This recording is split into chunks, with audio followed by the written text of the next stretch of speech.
Good morning, everyone. Morning.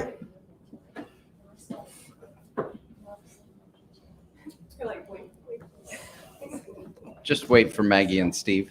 Would you like us to share? No, that's quite okay. There'll be plenty of time for sharing afterwards. Can I make a note? There's an extra cup of coffee if anybody wants it. It's black and then it has. Is it decaf? No. I don't believe in that. Okay, so good morning. We are here for the Rockstar Connect October Success Seminar, and I'm very pleased today to have my new friend. I mean, relatively new, since we started back up with our live events here in 2021, outdoors during the summer. We've had really good opportunity for people to come out and connect live. So our next event was just posted yesterday. It's coming up on November 11th. Mm-hmm. So I think we'll probably have something special to do for veterans, because that will fall on the Veterans Day holiday. So definitely come out to Stoner Grill in Manheim Township here in Lancaster. Check out the Rockstar Connect group. You're probably watching this on the Rockstar Connect group. But yes, I'm really pleased to introduce my new friend, Craig Neal, the Collaborator, for today's presentation called Change Your Condition to Change Your Position. So Craig has a good history in business from a standpoint of working together, help other businesses grow. So I'm really interested to see what his presentation is. We've talked a bit, so sure. I won't give away any of the secrets that he has for us. But without further ado, Craig, let's go ahead and introduce you. Well, thank you very much, Chuck. Absolutely. Appreciate it. Thank you. Thank you. Thank you, everybody.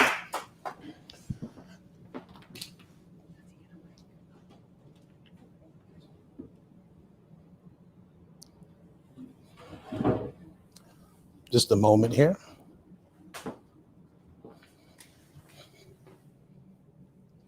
Well, anyhow, hey, good morning. Thank you all for joining us today. A couple of technical snafus, yeah, but we've got it. There we go. All right. Okay. Can everyone see okay?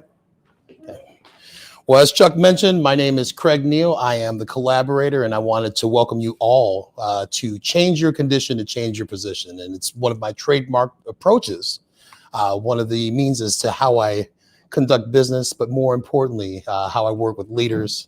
And as I mentioned before, or in the past, I'm talking about leaders, folks who've decided to go out on their own, start their own entrepreneurial pursuits. There are some people that would consider their side hustle some form of business as well. So once again, welcome, Chuck and Janet. Thank you for inviting me. And of course, for the Candy Factory hosting this. And of course, all you guys joining us and those tuning in as well. So with that, let's get started. A little background. Chuck started to dive into it. When I say collaborator, what I mean is collaboration. It's working with others. So what I do professionally, I collaborate with leaders and their people to enhance collective performance. And I do that through a wide array of individual coaching, advisory, of course, process improvement, consulting, full spectrum of business, and strategy and positioning as well. So aptly titled, Change Your Condition to Change Your Position, as we go through a series of changes daily. It's always good to keep things in perspective. So if everyone can see this, let's keep moving. Okay. Look familiar? Is that everyone's closet? Is that what it looks like? Okay. I see some familiar things. Yeah, you got, charcoal. It's like, someone's getting ready to go and join like the Marvel universe and put on their costume. But obviously the culprit is commoditization. So in my walks as the Collaborator, I meet with plenty of leaders who, have come to a standstill in what they're doing, and hoping to find ways to adapt to change. And most things that I, observe are evergreen, but the biggest challenge is commoditization. And if I can further discuss commoditization, as okay, you go buy a box of cornflakes, right? So you have Post, you have, Kellogg, and even the store brands, right? But at the end of the day, it's cornflakes, right? In business, you have, a lawyer looks like a lawyer, a doctor looks like a doctor, an accountant looks like an accountant. Construction companies mirror some of the same jargon, walk and talk. And what commoditization does is really pits those professional services as well as, your everyday organizations into a bidding war for price. See, it takes away the value. And I believe everyone who decides to express themselves in some form of business or arts has value. We all have value, right? So this is my why.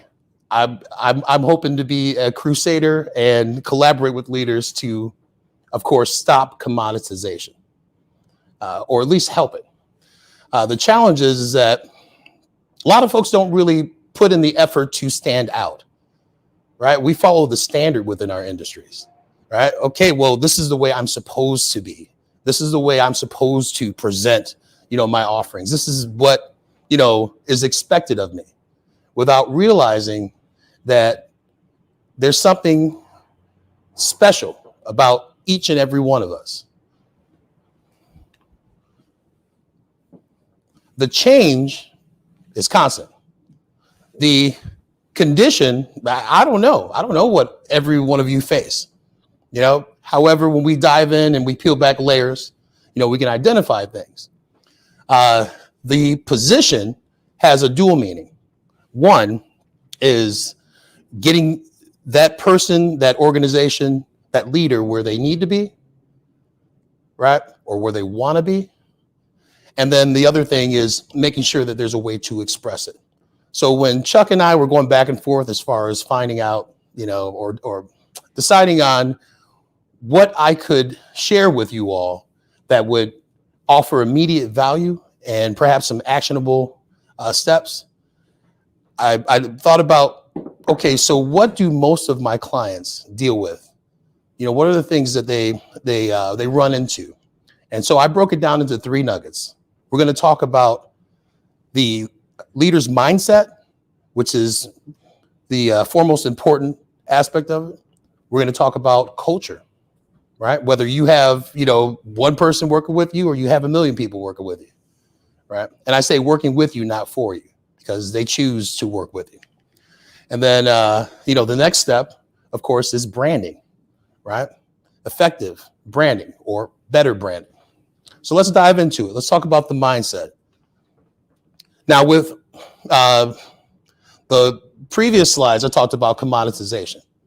And I also talked about everyone having a unique and authentic way of expressing themselves, right?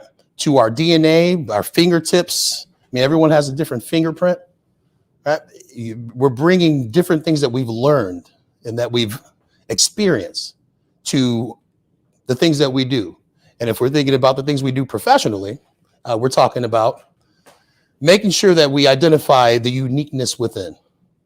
Now, you don't have to follow the standards. Yes, there are rules or there are, practical ways, but those who stand out are the ones that tend to win in this wonderful game of business. Okay. If I were to ask you, or is anyone willing to participate? What do you do respectively or professionally? How's that? I'm chief operating. Okay, Steve, great. Particular industry? Healthcare, okay. So within the healthcare sector, aside from this crisis that we're still kind of in, what are some things that, allow your organization to stand out? Okay. Probably the one that's strongest is digital applications for healthcare. So, for example, one of the applications that we support is an application that you can have on your phone that actually baselines your face. And once you have a baseline, you can look at yourself, and 30 seconds later, it will tell you, are you under stress? Could you possibly have a medical condition that you need to get checked out? So forth and so on, just based on a whole bunch of biometrics that it reads. And so it becomes more of a prophylactic check, especially in today's workplace and workforce, to check out people, or more importantly, check out yourself and make sure that you're in good shape. Okay. And is that licensed exclusively to your organization? No, it's not. Pardon me. Okay. And how, within your industry, how many people do you think, or how many fellow organizations are applying that? Probably less than a dozen. Okay. So that gives you little opportunity to stand out, correct? Absolutely. Okay. And, thank you for sharing that. Along those lines, finding different ways to express what makes you unique. But as a leader, the mindset of finding that internal drive to aspire to do more. Which leads me to a big one we have. And I had asked you, and it was Steve, right? Right. Steve. So who else is doing it, right? You said about less than a dozen. So oftentimes we put ourselves in a competitive race to be the best, the fastest, the most, right? And one thing that is, unfortunate is that spending that much time chasing after someone else's success limits our ability to identify what is working for our organizations, what's working for us as far as our goals. But even deeper is the aspect of identifying that you're not competing with another company. You're not competing with one of your senior peers. You are competing with yourself every day. We talk about continuous improvement and performance and Kaizen and all that other cool stuff. But as, a leader, as someone who is in the trenches, you have to realize that if you don't improve, if you don't take the time to develop your skills or find new ways to grow personally and professionally, then you'll always be looking at someone else's success instead of identifying ways to establish yours. Everyone with me? Okay. So fight yourself. And, nothing wrong with competition. But, the mind can play so many tricks on you, make you doubt, make you fear, make you worry. I mean, I go through that stuff every once in a while as well, but you have to fight. And again, that's coming from self. So, the truth of the matter is, and these are things that I've picked up along my journey over, almost a quarter century and speaking with leaders. It's not money that we're chasing, it's time. That's what it really amounts to. If you want to retire by, age of 35, if you, want to make sure that you have, a home or a vacation spot, a yacht, if you want to go big, right? It's not money. Money's the fuel. It's time that you want. You want to be able to spend time with your family, your loved ones, or like I say, I would like to do what I want to do when I want to do it. And it takes money to do that. So if we keep our minds focused on, chasing the dollar, we remove ourselves from looking at the true objective. And the true objective is getting that time. So finding ways to do that. And so when leaders are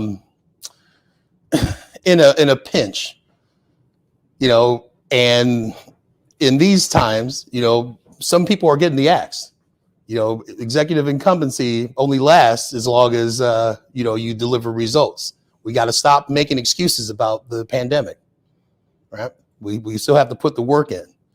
So when I speak with leaders who have challenges with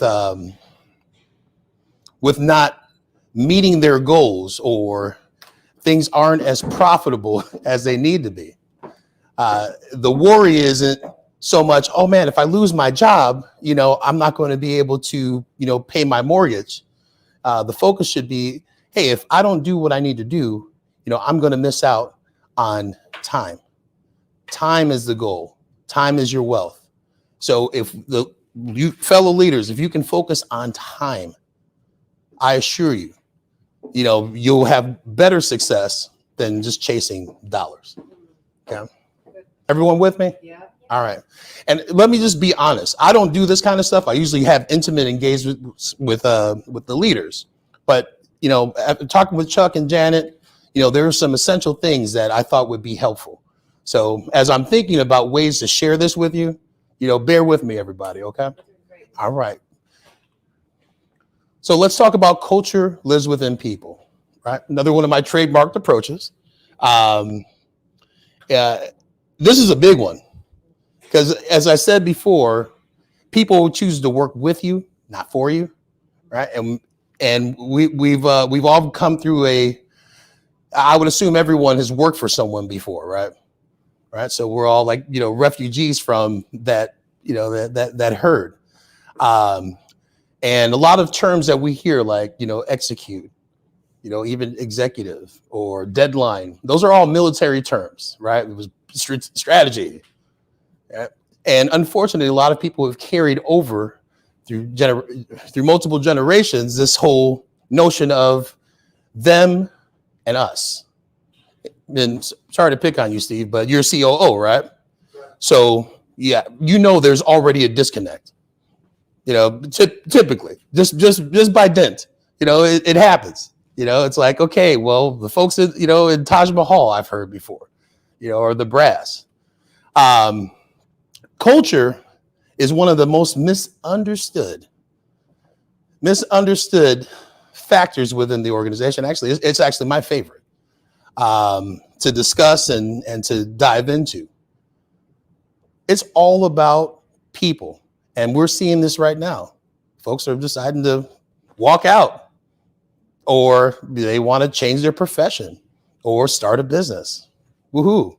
And they're taking all those skills that they learned, to start their own thing, unfortunately for some established organizations.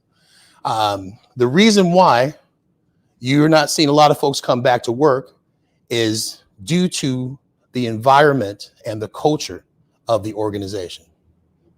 Okay. Nothing else. Well, maybe some other factors, but primarily it's, why would I go back to an organization that doesn't see me as a partner? It's in the language that we share. When we call people employees, I usually slap myself in the wrist when I say it, but, what about staff? What about our team? Our people?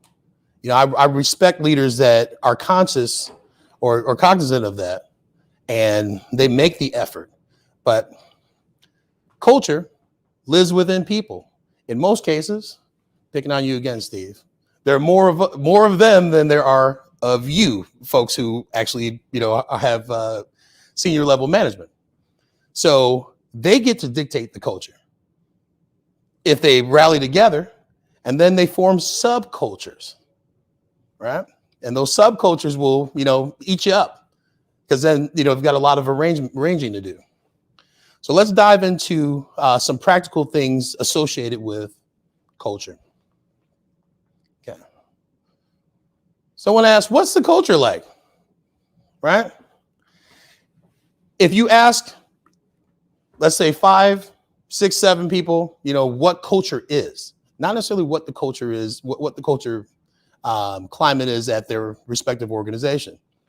But if you ask them, they're going to give you a mixture of grievances,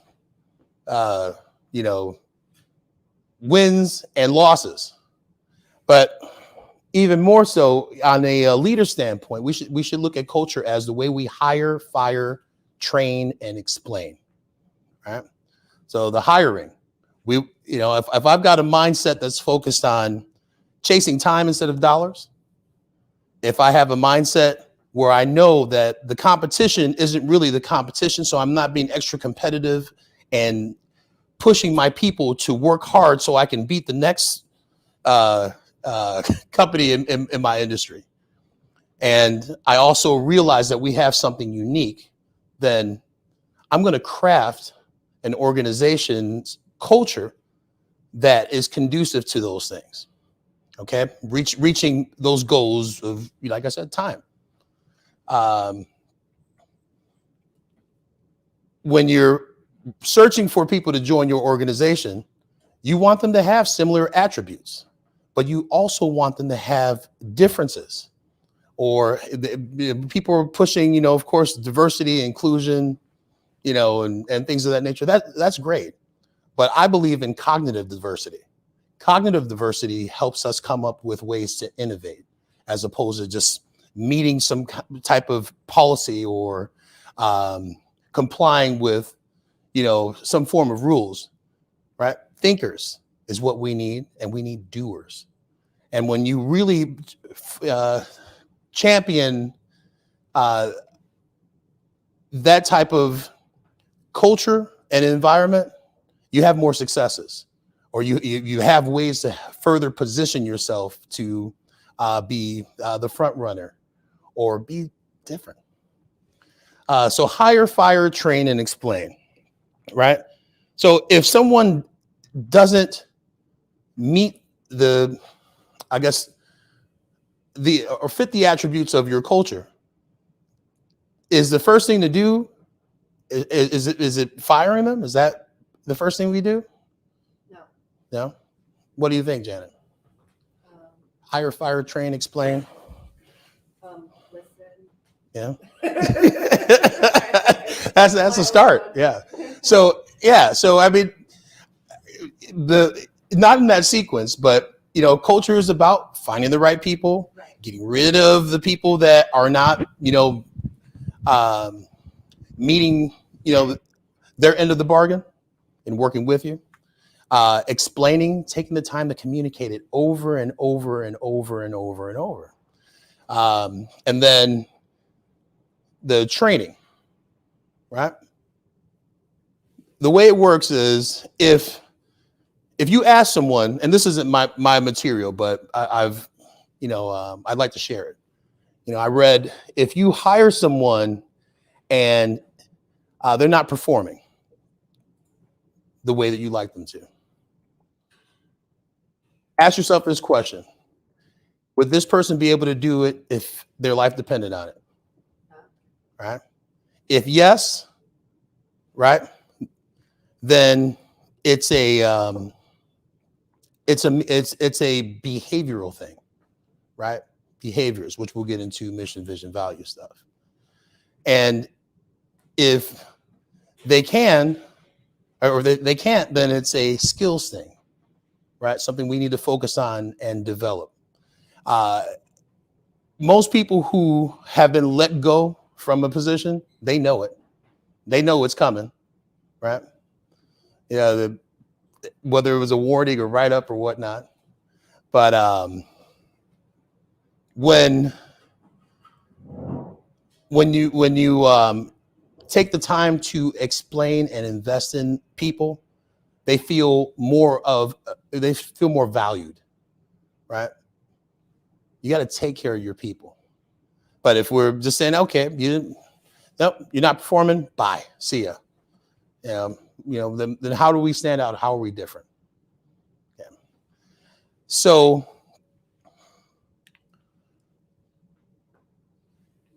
a valuable mission starts with a clear vision, or as I like to say, a mission without a vision has no value. And what I'm talking about here is, where are we going? Where are we headed? What are the plans for the future? What are the plans for today? Right? How can we get through this next day? What are the plans for tomorrow? Some folks plan out like 5-year plans and 10 years down. I mean, I'm no fortune teller. And, I don't assume anyone else is here unless, if you are, please raise your hand. We can't tell what the future holds. We can, use data and, make predictions, forecasts and things of that nature. But there's no telling what the future holds. So one of the best things to do is, again, focus on the now. But has everyone here heard of mission, vision, and values? Okay. It's mission, vision, values, MVV. Yeah. Right. So, I mean, it's becoming, old, right? It's getting old because when executives get together, typically it's more so a check off that box. We got it done. We're going to go ahead and, these are the words we want to use for our values. We want to talk about integrity and, honesty and trust. Shouldn't that be part of the mix anyways? Right? Just like when people sell with, hey, we're trustworthy, dependable, reliable. I hope so.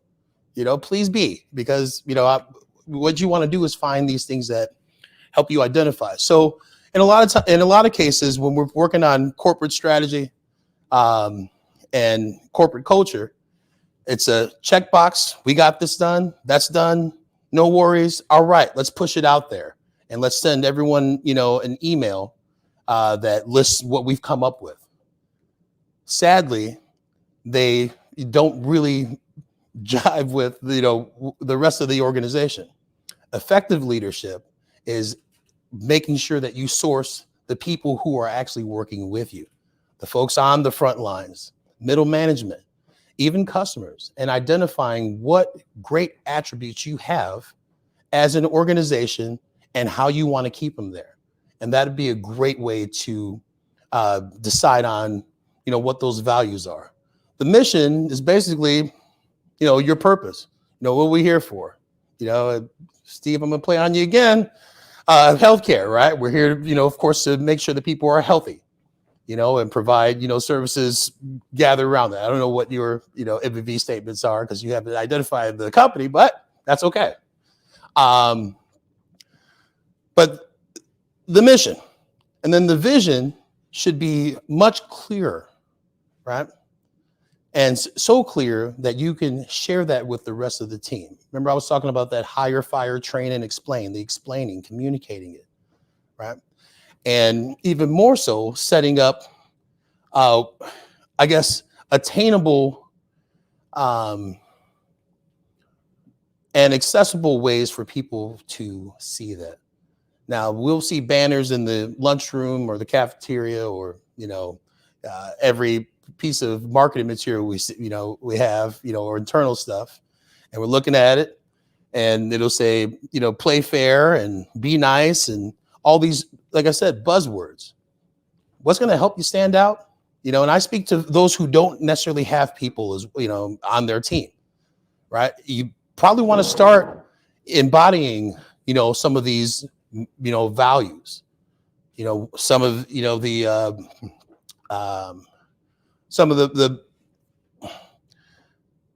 just put it this way. If you don't have a team, maybe you'll have one soon. And it'd be nice to make sure to have that set up, just like writing a business plan.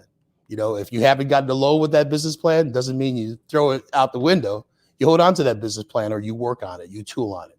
But establishing values, mission, and vision is that is authentic is the right way to go.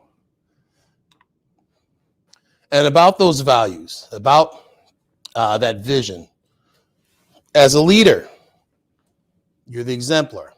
As I said before, there are a lot of organizations that'll, say, all right, cool, we check this off, deploy it, sit back, and wait for all the, the eggs to hatch. It doesn't work that way, right? Or even more so, there are executives or leaders that think that the rules don't apply to them. So they'll behave, anathema to what they're expecting everyone else to do. If you really want to take charge of your organization and you want to lead in, a more effective way, then you have to take charge. Someone asked, how many times do I have to talk about mission, vision, and values until your throat hurts, till your people can recite it with you and it becomes like a song. Another good test is ask a 3-year-old, to go ahead and recite your values. If they're complicated, they probably won't get it. But if they're easy and digestible and they're relative to the type of work you do, the type of offerings you have, and the people, then it'll start to click. It'll make sense. So I encourage all of you leaders to be the exemplar. Again, let me take you back. We talked about proper mindsets, right? So having a mindset of, hey, there's no competition. I'm competing against myself. And I can also transfer this to others to have that same thought, that same understanding. Money is not what we should be chasing. If I was talking to my team, we're chasing time. I want to retire. I want to do this. I want to take care. I want to pay for my kids' colleges and stuff like that, so I can actually, set up an opportunity to utilize my time. Right. And the other part is where we're letting our people know that you all bring something to the table. And yes, we have, titles and terms, for their particular, position, but really identifying these key skills so we can have the right people doing the right things together. Everybody following? Making sense? So I'm doing my best to tie in the two, because if you don't have a mindset that's working with, how you're going to bring people in, then it's not going to work out the way you may expect. Okay. So with that, let's talk about better. There is no substitute for better. We all have room to improve.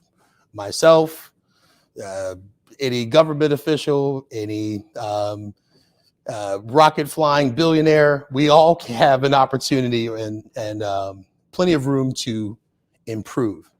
So with that, there is no substitute for better. And what I mean is, I'd like to find someone who can refute that. Anybody? Right? There's best, right? There's worse, but better, with that, it's kind of subjective in itself as well. Right? So what is your better?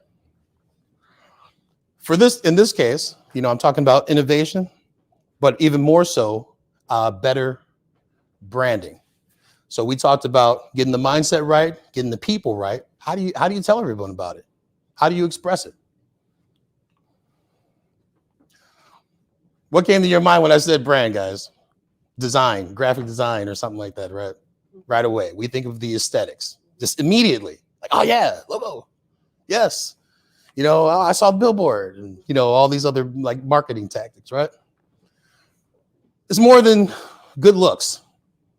Actually, a rebrand or even, beginning the branding process it takes a lot of work if you're going to do it right. You'll have folks that say, hey, you know what? My cousin, he made me my logo and this is awesome. And he borrowed clip art and put this thing together. Or, hey, I have my website and I have the domain. It's the exact name of my business. I'm good. And we're thinking too much about the aesthetics of things without even having the right strategy, which comes from the right mindset, which comes from, the right people who are actually going to help you deliver on the goods that you promise, right? So brand, basically, if everyone, has heard it all the time and you hear brand awareness, strategy, that's so many words. A lot of them are buzzy, right? But truthfully, your brand is the representation of everything that you embody as an organization. If you're a solo practitioner, same thing, right? So it identifies where the goods are coming from. And I can say, all right, cool. I trust that. So get that mindset together. Let's get the people together, or, your repertoire together if you're rolling solo, and then focus on how you can express that through brand. These two guys here cheering and having their own private conversation. It's not what, people say when you're there, is what they're saying when you're gone, So are you Are you offering within your brand the same thing that you would offer during off hours? Are people going to picnics and lunches and someone says, hey Chad, how's how's the company? Ah, it's all right. Or are they excited and saying, hey, look, we are moving. No one wants to be with an organization that doesn't move, or is it about anything, or they can't be excited about, right? So as you build your reputation or your repute, keep in mind that having that mindset, having the right people, doing the things that you had planned on doing, taking those steps and focusing on things that are important will allow people to really see the full spectrum of what you have to offer.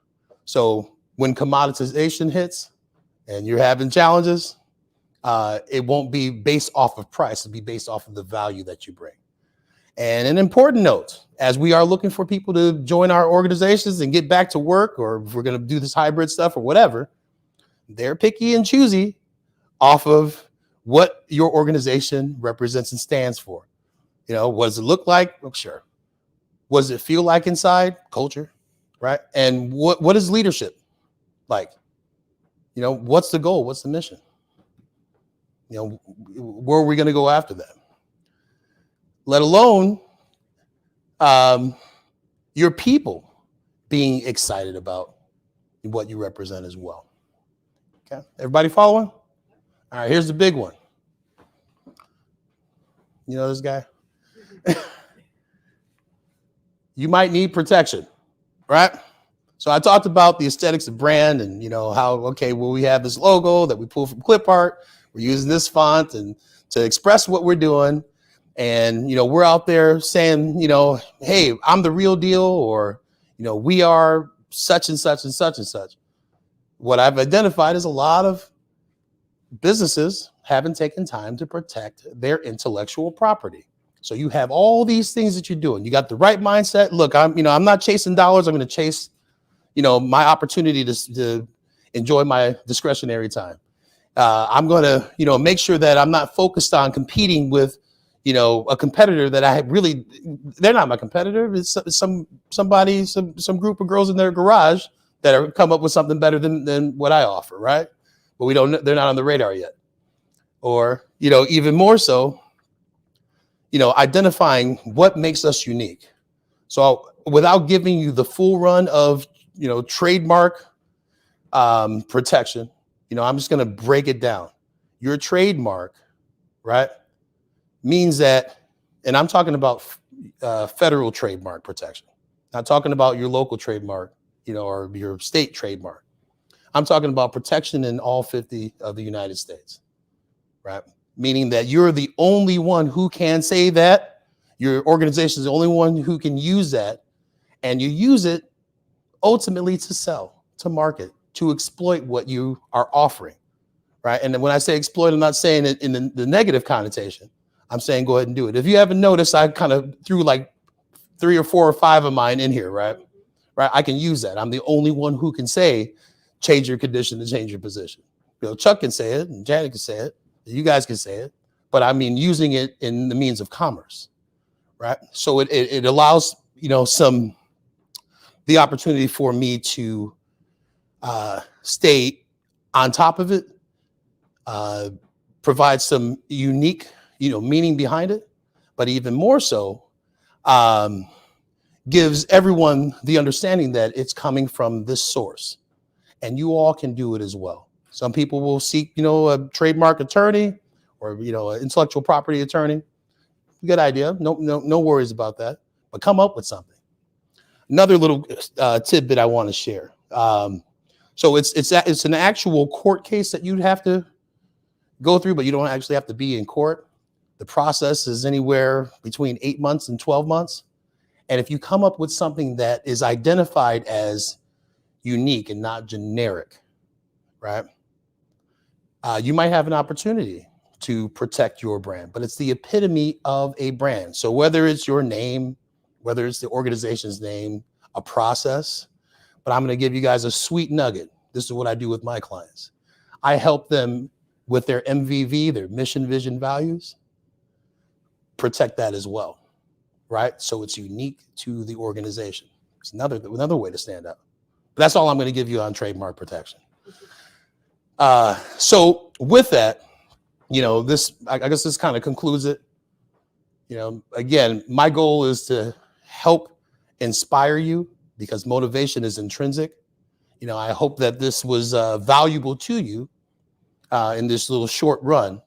But moreover,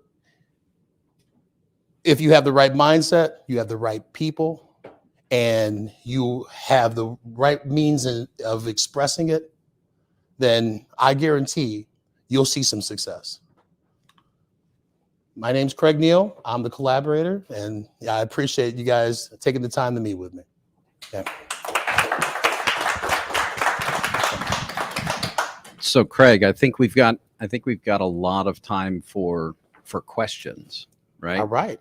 And Let's we went through and we talked a bit about mission, vision, and values. Mm-hmm. So from that perspective, if we're right, I understand it from a point of it's good to set your direction. Say, okay, this is what my mission is, right? This is what we're looking to achieve.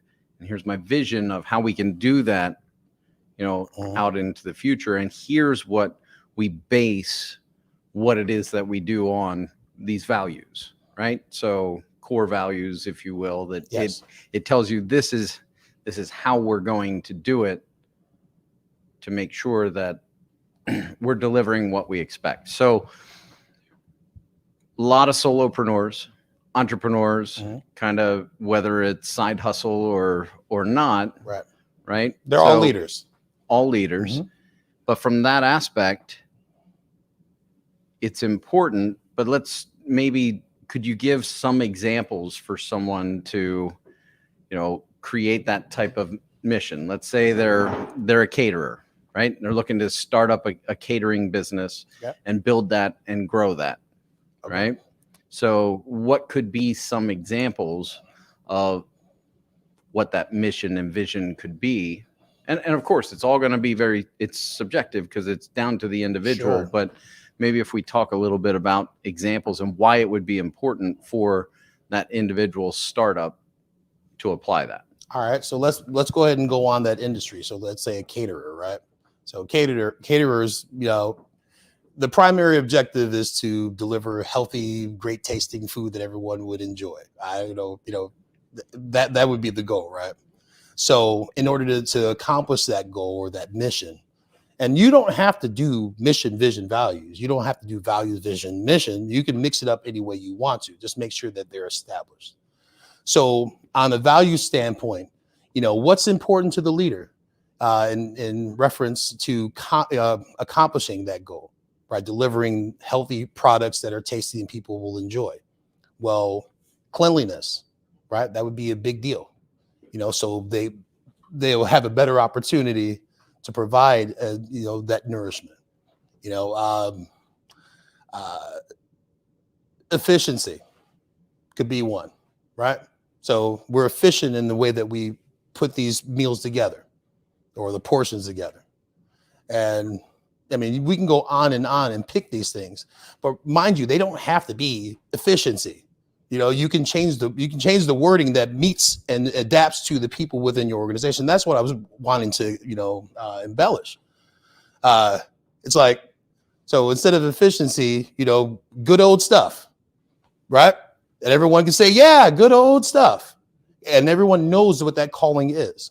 But back to what I was sharing, the exemplar, the leader, the person who came up with that, hopefully collectively with their people, is going to say, you know what? I'm going to lead this charge. I'm going to walk around with, not a kick me sign on my back, but something that says that. I'm going to continually do exercises and share with people or ask people on the spot, what it means to them, right? So we can continue to fine tune that and ensure that it's the truth. So when we go to that branding side, when we're recruiting and we're selling our stuff, it's consistent. It actually is authentic and it means something. So then as we talk about, right, you talked about maybe a little bit of recruiting. You know, it's kind of a focus right now. We touched on that earlier in the presentation, that a lot of people have kind of changed what it is that they value in their work life, and now they're making changes to whether they're, you know, being an employee, or they're like, hey, I have value that I could exchange for, you know, helping someone else do something. So there's a lot of that's happening. Yeah. But if you're looking to attract people, I think having that mission, vision, and values really has an opportunity to resonate with people that you are looking to attract to come in to your organization and develop a culture, which you as the leader can lead by example, right? To say, this is how we're going to behave as we do what it is that we do, right? So I think it's really, really important, based on everything that we've talked about in the presentation, to say, hey, this all works together, right? Because you're going to have customers as well that are going to resonate with the mission, vision, and the values. That might be selection. Yep, you're right. And experience the culture. You know, their interaction with the business really can give them an experience that will bring them back and give them that word of mouth to be sharing to other people, to attract more people and help that business grow, all based on the values and the mission and the vision for the future. So it all works together, I think, is the key point, right, that I'm taking away from the presentation. Yeah. It's simple. And you're thank you very much, Chuck. You know, you summarized that very well. It's all connected, and it all revolves around people. If it's just one person, they're the ones coming up with that mindset to go for it, right? And if you are part of a large organization, you as an individual can establish those mindsets as well, right? Because one day you may be a leader, one day you might leave, start your own, you know, entrepreneurial pursuit. And when you do, and for those folks that have or are, don't, like I said, just like a business plan, you know, they say, hey, someone says, you know, it's always good to write a business plan out so you have something to follow. Yes, same thing applies to having a mission, vision, and values statement, right? They can change over time, or you can adjust them. And a lot of organizations, you know, they seize the opportunity when times change. So, you're absolutely right, Chuck. This is a good reminder for me to really just focus down on what is our mission, what are our values, and also don't keep it a secret. That's where the branding comes, and don't assume everybody already knows, right? Just really have that represent you and your brand and what value you bring. So I think that's really great I forget that people are not in my head, right? They don't know those type of things about me unless I really have that down and use that in my branding. So thank you for that. Oh, indeed.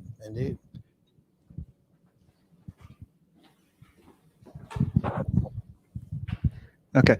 So something that you had talked on with culture. Yes, Rick. And my organization, we have a power washing business. Mhm. So I have 15 employees, 10 of which are technicians, and the other 5 or 6 of us are managerial office sales. Yeah. And you said about subcultures. Yeah. Okay. And I see that within my organization where we have 2 separate, very strong subcultures. That with the technicians, they're very strong, very well cultured. My office, same thing. But they seem to be separate and not unified, even though we have a unified mission. But how can I make it better between departments? I'm sure this happens in other places where you have engineers and accountants all the time, and all the time, where they all have their own great subculture. How can we move it so that it's more of a company culture? Okay. Very good question. And Rick, my answer to that is it all depends on what's going on in your place. No, I'm kidding. No, here this would be my simple remedy, or maybe not a remedy, but the steps I would take. You know, obviously they all, you know, report to you, right? On the fly, you can set up a powwow, right? Yeah. Right. I would say as an exemplar, authentic leader, sit them all down and tell them how you're feeling. Explain to them what you don't want. And then find ways to combine, because it's the whole, right? So the technicians do this, you know, managerial folks do this. Why? Why are you in this role? How does it ultimately, you know, provide the end result, what our customer or what our clients want? And these heart-to-heart conversations, it's hard to do, man. It's really hard to do because you don't want to be in a situation where you're, you know, where you're vulnerable. Hence the reason I was talking about mindsets, right? Your goal is to get your time, right? So, and that was Mary Jane, right? Bobby Joe, my bad. Sorry about that, Bobby Joe. I knew it was, well, you and Bobby Joe want at some point you want to do what you want to do when you want to do it, right? You might be doing a little bit of that right now. However, keeping that in mind and not thinking about the dollar allows you to step out and talk to people about time. You want to get that. That's your goal, right? Yes. Can I just add a statement to that? Please. So you've mentioned the MVV Mhm. and how it's important at the company-wide level, but Yes. wouldn't you take those values and apply it to the subcultures within? So I'm not trying to pick on your company, but I'm wondering if both subsets understand the value of each other interchangeably. All right. We're in some Yeah. robust conversation. So, Thank you for adding that. talking Please, on that, please. as far as our company mission and vision, both subcultures are working towards that. Mhm. I'm looking more so for interdepartmental relations, which are not bad. Don't get me wrong. I mean, they get along very well and they communicate very well. Yeah. But we still see, you know, like at company party, technicians are over here. Yeah. And office is over there. Right. And I'm in between both. Mhm. But we're not getting, I don't know, more of a family feel. Like Where, I said, you know, you have the in-laws over here and the outlaws over there. And I get it. I get it. Yeah. I see it all the time. So that's more where I'm, Mhm. you know, as far as the company and the mission and goals and values, both subgroups, you know, embody them pretty well. Okay, let me ask But you we this, can Rick. be better. Tell me what your values are. So the excellence in the quality of our products and Okay. services, Mhm. communications with our clients where we actually get told we over communicate. Okay. And that's all that's in my brain right now. Okay. You should know them all. I know I should. Again, an And- exemplar exactly. thing. And like I said, those crucial conversations that we must have, it's hard to allow yourself to be vulnerable, right? Or even where I'm recording this, don't feel bad that you don't know them all because you're thinking about a million other things. But how do we expect other people to follow those if we don't? So if the values are, you know, aligned, whether within the, you know, the overall in the company and the subcultures that are developing, right? That's something that you can call people out on, right? So the one you said was something about communication, right? Right. Maybe there's something you might want to add the communication that we have internally as well to that, right? So you can scratch away what's not working and then reintroduce it, and then you can tell them why, guys. I want to do this, ladies, people. I want to make some adjustments to it. What do you guys think? Well, I don't know what's going on, Rick. It's because we are. This is how way I feel, or at least what I've noticed or I've observed is, you know, would you say we kind of separate it, you know, when we have functions, or, you know, we're in our own, you know, our own mix, within it, I don't want that. I don't think that we're going to have a great future, moving forward. And then new folks that we bring in, nothing worse than someone new coming in. They're like, do I go left? Do I go right? Or do I just follow this onboarding manual? Right. You want to make sure that, so if you nip that in the bud, that's a first step. But then go home, look at what you have on a placard or whatever you guys came up with, study that stuff and look at those things. And if they honor every action within the organization, then of course there's gonna be some gray areas, right? But do your best to make sure that they're clear. Do your best to show folks, hey, this is what we're going to do. Call people out when they're not meeting those values or those expectations. Hey, that's not safe, or that's not the way that we should be communicating. But it starts with you, man. All right. Thanks. Yeah. Just a question for Rick, actually. How many times have your office people spent a day power washing? Actually, several of them have. And I offer that to all of my staff to go on the road and learn what the technicians are doing. And I encourage it.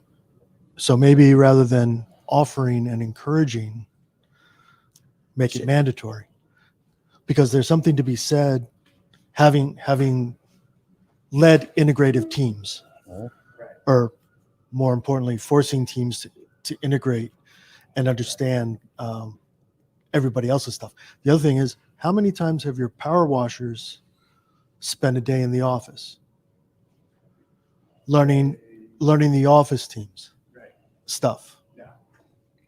They haven't. So you have a gap of understanding that you can easily close. They don't have to spend a week in the office, right, to get an understanding and an appreciation of, number one, I am so glad I'm not doing that. But more importantly, number two, if I don't do whatever these things are, then the office ends up having to do other things. So if I don't do this stuff upstream, the downstream impact is this, and this. And now it makes their day longer and more frustrating. And they don't really want to talk to me now when I come into the office, because I just screwed up their last three, those kinds of things. So it's an opportunity, especially with a small company, just a thought. Yeah. And if I can jump in on that, Steve, I agree. And that exercise has proven to be somewhat effective, but in the same context, when I can't tell you what it's like to be in an excavator, versus someone who's been in there for 20 years, right? And I can't sum that up in a day, a week. I'd have to have at least that 20-year experience to understand what that person is going through. So, it's great to shadow and switch up roles, but more effectively, it should start with communication and having conversations with those people within those interdepartmental positions. So I thanks for sharing that, man. I just want to say something you sparked in my mind was it sounds like it's the duty of every CEO or business owner to memorize their mission, value, and vision. You should be able to recite that. You better. So that was definitely a call to action for me. Thank you. But I also wanted to ask, besides providing our service, what is a way we can share our MVV with our customers besides in the service we provide? Okay, so external marketing or external branding, or just put it out here. This is our mission statement. Give it to our customers like that. Yeah. Oh, hey, you know what? You can invite them to different events. You can invite them on a tour for your within your operations. But even more so, I always say either you are or you aren't. They should be able to sniff it out. They should know, what you stand for. Your people should be able to share some of those values, recite some of those things. Yeah. Yes, Can I add on top of that? Please. Sorry. please. So I work as a part of a larger corporation. Mhm. It's healthcare, and we've had a changeover in our CEOs, but some of the tactics of the old CEO Yeah. are remaining with me Mhm. because they really focused on the culture of the people, Yep. and to the point about understanding the mission and the values and the statements of the company and how do you get it down to the employees. Our old CEO would walk around the company on any given day with Yep. $100 in his pocket. And if he walked up to you and said, recite our mission statement, he would hand you the $100 on spot. And he would do it in the elevator. He would do it, and it didn't happen all the time. It was just random and often, and he would just hand you money. Mhm. So that was the way that he got people to buy in to the MVV. And that's resounded with me because I know those mission values and statements to this day, Mhm. but I don't know what it is under our current CEO. Hey, wow. Well, sorry to hear that, and hopefully, the current one is great. yeah. And I don't have Huh? anything wrong with the current CEO. They are still, in my opinion, figuring out the culture under them because Right. they're trying to separate themselves from the other CEO that was with our company for 15, 16 years. Right. So they obviously have 15, 16 years on this person Mhm. and they're still developing it. And I'm giving that grace right now, but I still don't know where they're going. Right. Yeah, well, like I said, sorry that hasn't, fully, manifested, but I'm sure in time it will. And I'm happy to hear that, someone else's can share something, that's been effective. I have my opinions on certain things, stuff that you said, Steve, or whatever. I'm a strategist, so I always come up with different ways to approach it. And I've heard all of these before, right? There are a lot of, no single methodology is the right methodology until you give it a go. But not giving it a go is, that's suicide. So you can attempt to do different things. I don't like using the word try. Either you attempt or you don't attempt. So attempt to make a difference. Take some of those, things that you may have heard today, or invest in, some other, professional development books. Read up on different ways to come, to address folks. But the key to it is consistency. And when you make changes, don't leave people in the dark. Let everyone know that you want to make these changes. You can ask for input, but don't make it, everyone has a say in it, because most organizations aren't set up that way. But get the input of your people. And for those, again, who don't have people under or with involved in their organization, as a team or staff or whatnot, it's a good time to start thinking about it now. What will it be? So back to that time thing. Well, you need money to fuel, your ambitions to, use your discretionary time. But, sometimes you have to expand. Sometimes you have to grow. Some people can't do it all by themselves. So you might have goals. And then when you need to find folks, wouldn't you like to be prepared? Don't you want to be ready? Even if it's the first draft, it's a step towards what you want. Well, I think, and even if you're an individual, right, a solopreneur, in many cases, there's either vendors, there's other, referral partners for you to be able to do your business. And you basically look at them as outside team members and begin working with your mission and vision, your values, and your culture is how you work with those people that are key to being able for your business to function. So there's other ways to be able to, and you can even express that. My mission is, as a solopreneur, like for example, Janet and I are in real estate. So we're working with team members. We've got closing companies. We've got lenders. We've got, contractors. We have a lot of outside team members that it's very important for us for how we do it, what we do, to be able to establish a culture, right? What's it like working with Chuck and Janet? What's it like working with eXp Realty? And it's some way that you can look at it, not just to dismiss the point as, well, I don't work in a big company and only big companies Yeah. have these types of things.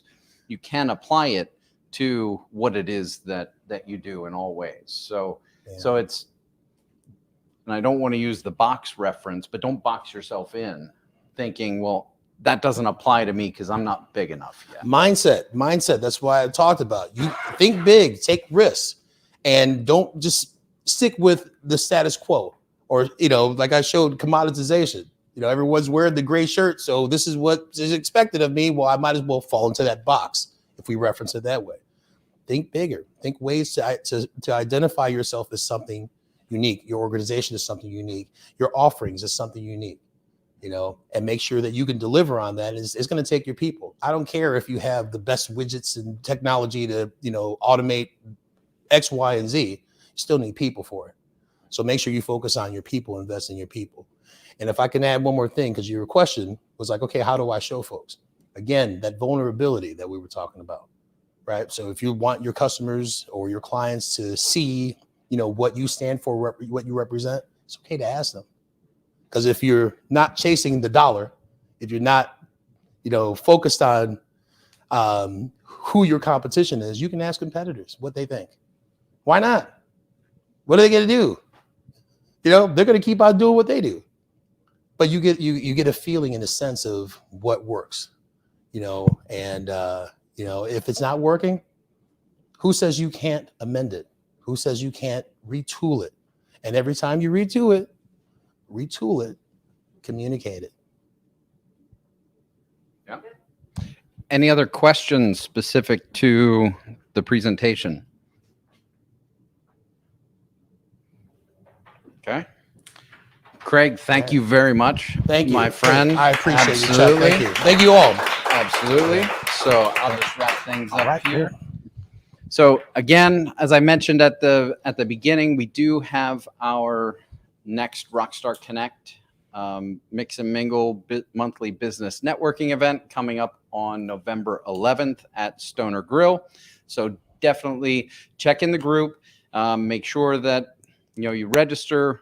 I'll give you as many reminders as I possibly can, so that way we know that we're starting to approach the busy season for holidays, etc.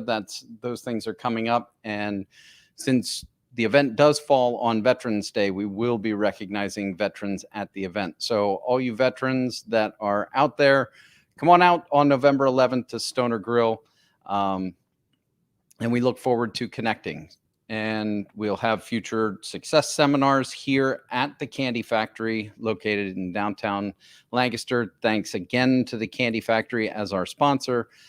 And we'll wrap things up here for the live broadcast. But the next 45 minutes, we have an opportunity as a group to mix and mingle, to network, and to build those relationships that is the foundation of Rockstar Connect. So thank you, everyone, once again.